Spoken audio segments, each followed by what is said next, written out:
Bonsoir à tous et bienvenue dans cette édition. Notre pays, à l'instar de la communauté internationale, a célébré ce jour 1er mai 2014 la fête du travail marquant l'anniversaire des événements douloureux de Chicago aux États-Unis. À cette occasion, plusieurs centrales syndicales ont organisé des défilés tant à l'intérieur du pays que dans la capitale Niamey. Nous y reviendrons dans quelques instants, juste le temps de rappeler que les scolaires de la ville de Niamey ont organisé ces derniers jours des manifestations de rue. Celles-ci, au-delà des revendications pour lesquelles elles ont été organisées, ont donné lieu à la mise en sac de patrimoine et de biens publics et privés, ce qui a suscité ce commentaire de Moussa Ahmad. Oui, des jeunes gens armés de bâtons, des pneus, des voitures et autres infrastructures brûlées, des nuages de fumée qui se lèvent de tous les coins de la ville, des insultes et injures de tout genre, des propos à la limite de l'indécence, des forces de l'ordre outrageusement prises à partie. C'est le spectacle auquel il nous a été donné d'assister suite à ces manifestations, vous l'avez dit, de rue, qui ont perturbé la tranquillité de notre capitale ces derniers jours. Spectacle à tout le moins désolant et, disons-le d'emblée, absolument condamnable pour les fâcheuses conséquences induites qui ne sont nullement acceptables dans un état de droit. Le droit, voilà l'alibi derrière lequel certains se sont donné la liberté, qui ne dit pas elle son nom, d'endommager nos belles routes bitumées construites à grands frais pour saccager des biens publics, pour casser des édifices publics, pour traumatiser une population qui ne demande qu'à vaquer à ses occupations quotidiennes en toute quiétude. Quel est alors ce droit qui ne donne pas de limite, pourtant admise, parce que désormais reconnu par l'adage qui dit que notre liberté, votre liberté s'arrête où commence celle des autres. Quel est ce droit qui foule allègrement aux pieds les règles élémentaires, de civisme, de civilité, d'éducation, pour tout dire que nos maîtres d'école, nos parents à la maison, nos responsables au travail, dans le bureau, chaque jour que Dieu fait, s'évertue à nous inculquer avec toutes leurs valeurs morales, spirituelles, toutes les normes de vie en société, en communauté qu'elles supposent. Oui, quel est ce droit? Ce n'est pas en tout cas celui-là qu'on qualifie de légitime, que nous concède notre loi fondamentale, c'est-à-dire notre Constitution. Ce n'est pas non plus celui-là qui nous autorise à revendiquer, à exiger, à réclamer ce auquel nous avons droit, mais pacifiquement. Ce n'est pas non plus celui-là qui nous autorise à revendiquer, à réclamer, à exiger avec humilité, tolérance et respect. Toutes qualités reconnues par ailleurs aux Nigériens. Des qualités qui doivent continuer à nous servir de boussole, de guide du comportement aujourd'hui plus qu'hier, pour ne pas hypothéquer notre avenir, l'avenir de notre pays qui se construit au prix de 1000 efforts dans la dignité, l'honneur et le sacrifice. Toutes choses qui nous appellent à œuvrer dans le sens de la consolidation des acquis pour paisiblement booster notre pays au firmament de la réussite, de l'émergence et du développement. Cela, vous conviendrez avec moi, ne saurait se faire dans l'occupation quotidienne de la rue, en battant le pavé, en méprisant la chose publique, en défiant pour un oui, pour un non, l'autorité et les institutions de la République. Souvent, à l'appel de certaines sirènes de la division, de la haine et de la discorde. C'est à ces individus de mauvais augure, imbus par des intérêts machiavéliques et diaboliques, que nous devons dire à bas. À bas et encore à bas pour toujours. Cela doit, à mon sens, être le credo de nos frères, de nos sœurs, de nos enfants, qui doivent, en lieu et place de la rue, retrouver le réconfort et le refuge dans leurs écoles, leurs classes, pour se forger l'esprit, le modèle et le comportement de futurs responsables et dirigeants qu'ils aspirent devenir pour ce pays qui se construit maintenant. Alors, moralité, ne démolissons pas aujourd'hui ce que nous allons tôt ou tard reconstruire demain. C'est une question de bon sens simplement. Le refuser peut amener l'État pour sa part à exercer la plénitude de son rôle et de ses devoirs. Cela d'autant plus que très souvent l'école est l'objet de malveillantes manipulations. C'est le cas aujourd'hui d'une ONG de la place qui se sert, ça a dit Sanda, malencontreusement de cette institution publique pour se faire valoir. Merci Moussa pour cet édito. Parlant justement de cette ONG, la radio-télévision Ténéré a diffusé dans son édition d'information en date du 28 avril 2014 un reportage sur des élèves du village de Dadaga, commune rurale de Simri, département de Oualam, qui consommeraient de l'argile pour calmer leur faim. En lieu et place de la nourriture, le gouverneur de la région de Tillabéri s'est rendu ce matin au niveau de ce village pour rencontrer les populations et vérifier les faits. Après de longues explications, des démentis formels sont venus du chef du village, du directeur de l'école, de l'inspecteur de l'enseignement de base et du chef du canton de Simri. Les enseignants étaient réunis en capette. Arrivé quand on m'a fait comprendre que le coordonnateur de vie a passé pour aller à Dadaga. Comme j'ai son numéro, je l'ai appelé, j'ai dit, monsieur le coordonnateur, vous êtes à Dadaga? Il m'a dit oui, oui. Il me dit, ah, eux, ils sont des bagarreurs en langue. En germain, il dit, il s'appelle Ali Vikandenbera. Parce qu'il y a eu un premier cas à Kouateji où nous sommes transportés, il y a eu un démenti. Donc il dit qu'encore ils sont là pour la bagarre. Donc il m'a retrouvé là-bas. Ils m'ont posé des questions par rapport à ce qui se fait dans la classe. J'ai dit vraiment, après un concours de lecture, ce que j'ai vu est appréciable. Donc, acheter la bagarre, c'est quoi? C'est de pouvoir filmer les gens qui consomment du banco. Et c'est trop choquant parce que moi, je suis du milieu et je suis quelqu'un qui aime l'enseignement, l'éducation. Je veux la promotion, mais on ne peut pas concevoir que des gens consomment du banco. Ça, c'est inadmissible. Je vais vous montrer, parce que je viens chaque fois à Dadaga. Il y a des femmes qui pilent le mil régulier. Il y a des greniers qui sont remplis. Même s'il y a des difficultés, on ne peut pas imaginer manger du banco. Wallahi derende note. Wallahi dama iyo ni bon trouver iyo mil de kan hala igo ban no wiza wallahi o man famanda matakanni harkata da wallahi sarni gote ay derede no. Quant au gouverneur de la région, il a tout simplement déploré ce montage savamment orchestré pour nuire à la crédibilité de toute une région. Le responsable de l'ONG Vikandenbere a insinué que les élèves, pour venir à l'école, mangeraient de l'argile.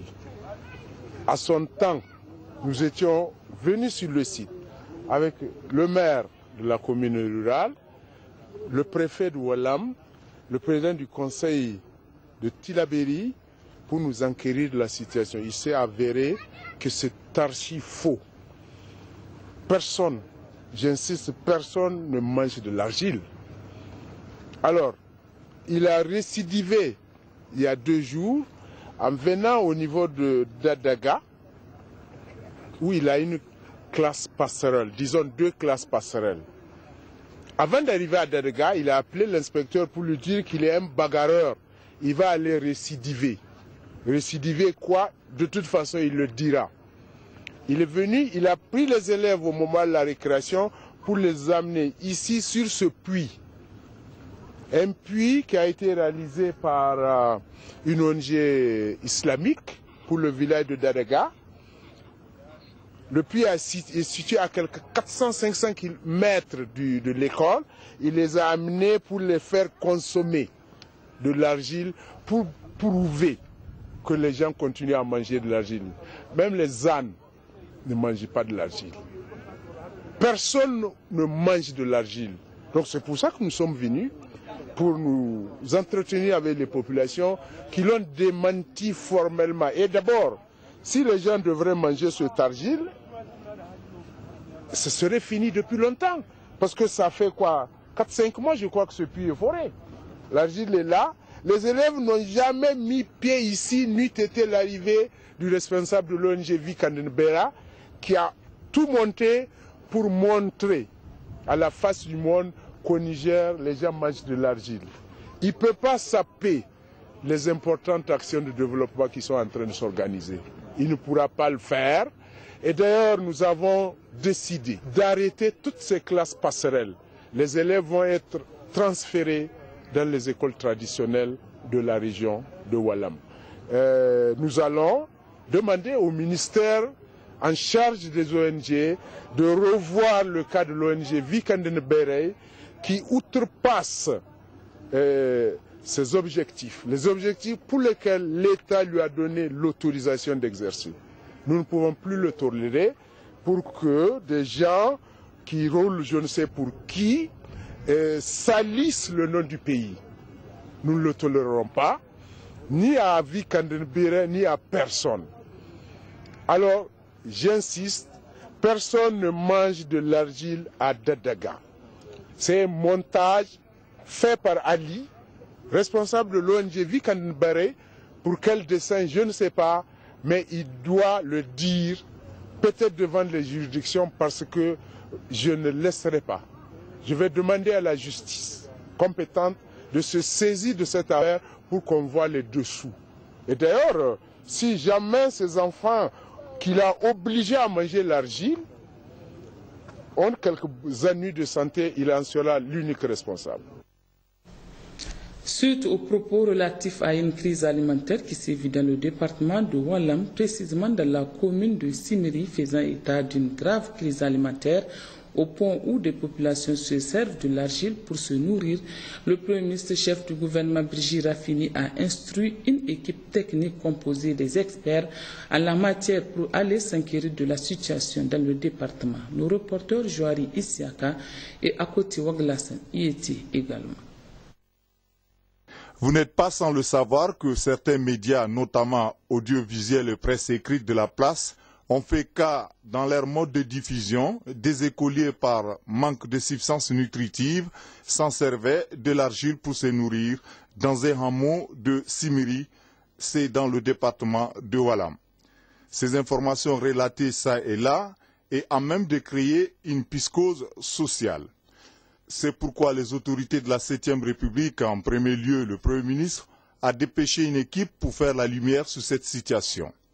Elle est composée de la coordinatrice du système d'alerte précoce et prévention de catastrophes, du coordonnateur de la cellule des crises alimentaires et gestion des crises, des autorités administratives et coutumières du département de Walam, pour ne citer que cela. Ces experts se sont entretenus avec les populations de Dadaga. Des questions relatives à la situation alimentaire des populations ont été posées. Ce banco dont on parle a fait plus d'un an ici. D'argile. Donc plus d'un an ici parce que ça s'est sorti d'un puits. Et normalement, c'est un montage, c'est tout. Je pense que c'est un montage. Parce que les gens, si les gens bouffaient le banco, nous n'allons pas le trouver aujourd'hui. Les gens allaient juger là-dessus et l'amener dans leur maison pour manger. Donc ça, c'est un faux problème. Et je sais que la saison n'a pas été bonne. Pas pour des dégâts seulement, pour presque 80% de mes villages sont déficitaires, mais les gens se débrouillent tant bien que mal. Parce qu'en cas de calamité, on sait que les gens mangent les feuilles des balanites, les gens prennent les fruits des hanzas, les gens creusent les termitières, mais jusqu'à aujourd'hui, moi, je n'ai pas vu ça. Ici, par exemple, déjà, la vente à prix modéré a déjà commencé. Et nous avons en vue les distributions gratuites de vivres. Beaucoup de partenaires également sont en train de se positionner pour appuyer ces populations. Donc, elles ne doutent point de la capacité des autorités à les accompagner à faire face à la situation. Mais ce partenaire, qui est donc, pour ne pas le citer, l'ONG Vikanden Berey, à travers son premier responsable, a pensé qu'elle pouvait entraîner les Nigériens dans une sorte de polémique inutile qui discrédite et notre pays et je pense lui-même qui est engagé dans cette logique.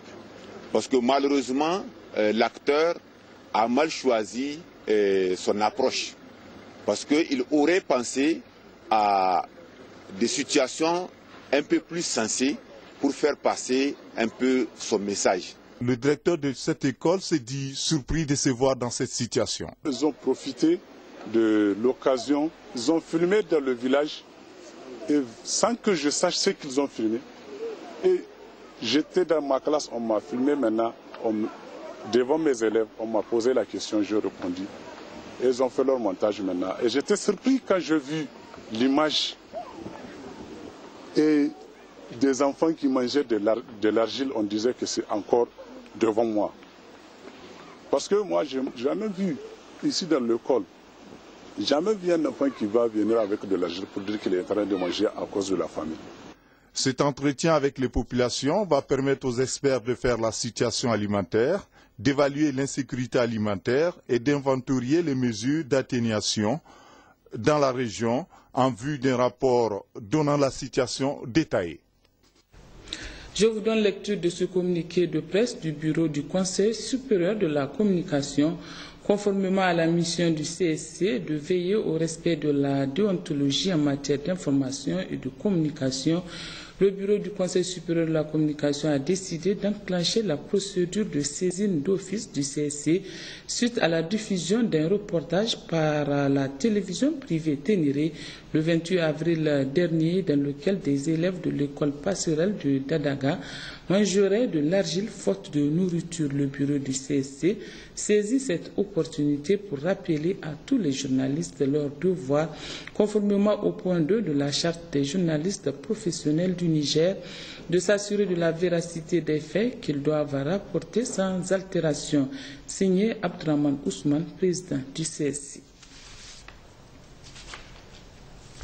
La ministre des Enseignements secondaires, Mme Betty Aïchatou Oumani, a présidé hier à Maradi les cérémonies consacrant les meilleurs élèves des établissements de la ville, une fête organisée par le Conseil de ville afin de récompenser l'excellence et le mérite. Au total, 61 prix ont été attribués à Adin Al-Galas et Sanoussi Garba. La cérémonie consacrant la fin de la semaine de l'enfant scolarisé a été marquée par l'attribution de 61 prix aux meilleurs élèves des établissements de la ville de Maradi, qui se sont illustrés par de bons résultats à l'issue des évaluations de fin d'année. Les 61 prix sont répartis en 58 cadeaux simples et 3 prix d'excellence.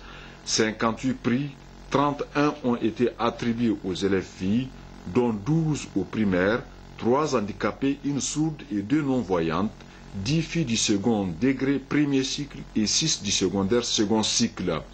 Pour les 27 prix garçons, 13 sont au primaire, 5 du premier cycle secondaire, 6 au secondaire second cycle et 3 élèves handicapés, dont un non-voyant et 2 sourds-muets. Les prix d'excellence professeur Andiko Dankolodo et professeur Sadou Maman, recteur de l'université de Maradi, ont été pour les meilleurs scientifiques, et un prix colonel Yacouba Ibrahim, offert par la première dame Issoufou Malika, a été pour le meilleur littéraire. Ces prix sont constitués d'ordinateurs portables. La fête ainsi organisée une semaine durant à travers la ville de Maradi, la deuxième du genre initiée par le Conseil des villes, vise à créer et à renforcer les conditions du maintien des enfants scolarisés, notamment les jeunes filles à l'école. Il s'agit aussi d'enrayer les fléaux que constituent la déperdition scolaire et l'abandon. À travers cette manifestation, le Conseil des villes de Maradi entend également valoriser et donner toute son importance à l'éducation. L'initiative illustre à juste titre les engagements des autorités de la 7e République pour le secteur de l'éducation. Aussi a-t-elle mérité encouragement et soutien. L'école socle d'égalité sociale et de développement n'est pas fortuit. Il traduit en effet la conviction du Conseil des villes de Maradi que nos priorités et nos décisions d'aujourd'hui sur la problématique de l'éducation détermineront toujours le rôle que notre pays jouera et la place que notre pays occupera dans la lutte pour l'atteinte des indicateurs honorables de développement humain que se livrent les nations modernes. C'est pourquoi je profite de cette tribune pour saluer tous les efforts de l'État dans le cadre de la construction et de l'équipement des salles de classe. Je saisis donc cette occasion pour réitérer l'engagement du Conseil de ville de Maradi à s'approprier cette vision du programme de renaissance. Dans ce sens, Il est important de rappeler que le conseil de ville de Maradi a été très actif dans le secteur de l'éducation au cours de ces 3 dernières années et entend maintenir le cap pour justement faire de l'école le socle d'égalité sociale et de développement. Il faut que cette tribune, Madame la ministre, de réaffirme et confirme l'engagement du conseil régional à adhérer et à accompagner cette politique dans la promotion de l'éducation. La population de la région de Maradi, par notre voix, remercie une fois de plus son Excellence et l'agissement de la chef de l'État.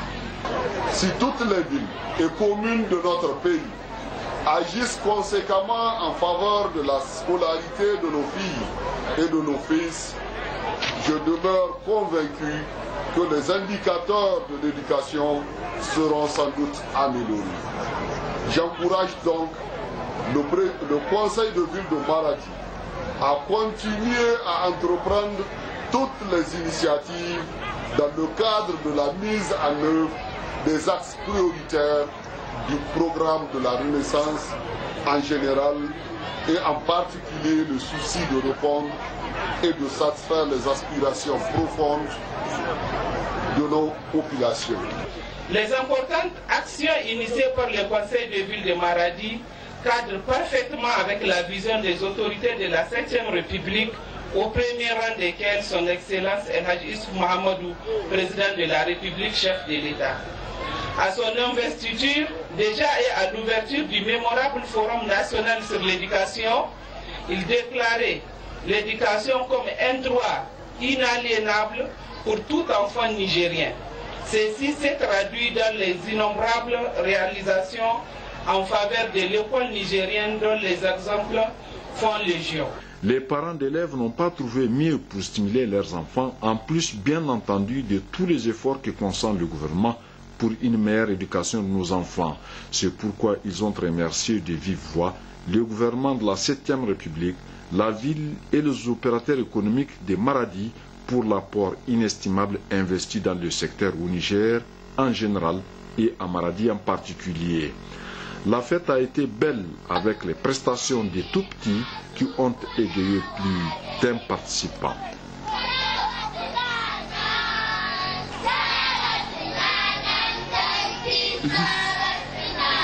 Le gouverneur de la région de Dosso s'est rendu hier au lycée Saraounia Mangou. Seydou Ali Zatao est allé s'assurer des conditions d'études des élèves suite à leur mouvement revendicatif depuis une semaine. Compte rendu Habib Garba et Salamatou Adam.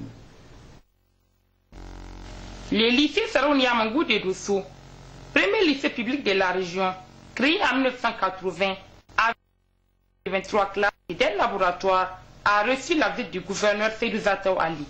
En effet, cette visite vient en réponse à une longue série de mouvements de grève observés par ces élèves pour des raisons se résumant par l'insuffisance des tables bancs, la rupture de l'électricité dans les classes et le manque d'entretien, mettant ces élèves dans des conditions difficiles. Et tout cela s'explique par la visite des infrastructures, car celle-ci date de 34 ans. Constatant les faits, le gouverneur s'est entretenu avec ses élèves dans le sens de leur trouver des solutions permettant d'améliorer leurs conditions de travail. Après cette visite, il précise des solutions envisagées pour les différents points de leurs revendications. Nous avons constaté ces derniers temps, au niveau particulièrement du lycée Mangou, qu'il y a un débrayage qui se fait par les étudiants.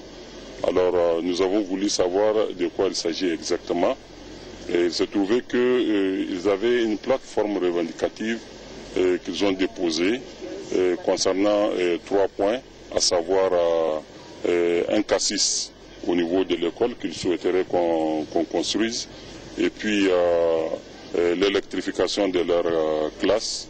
Et ensuite, il y a un 3e point, ils ont parlé des tables bancs. Suite à cela, nous avons fait le déplacement ce matin pour aller au lycée Mangou et rencontrer les élèves.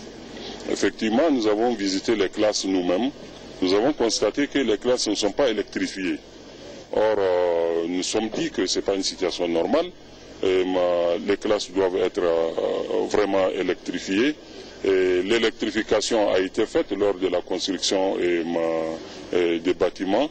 Et comme c'est des bâtiments qui datent des années 80, il n'y a pas eu de suivi, il n'y a pas eu d'entretien, donc tout est délabré. Alors il va falloir reprendre maintenant l'électrification. Donc étant sur le terrain nous-mêmes, nous avons constaté qu'il n'y a pas que l'électrification.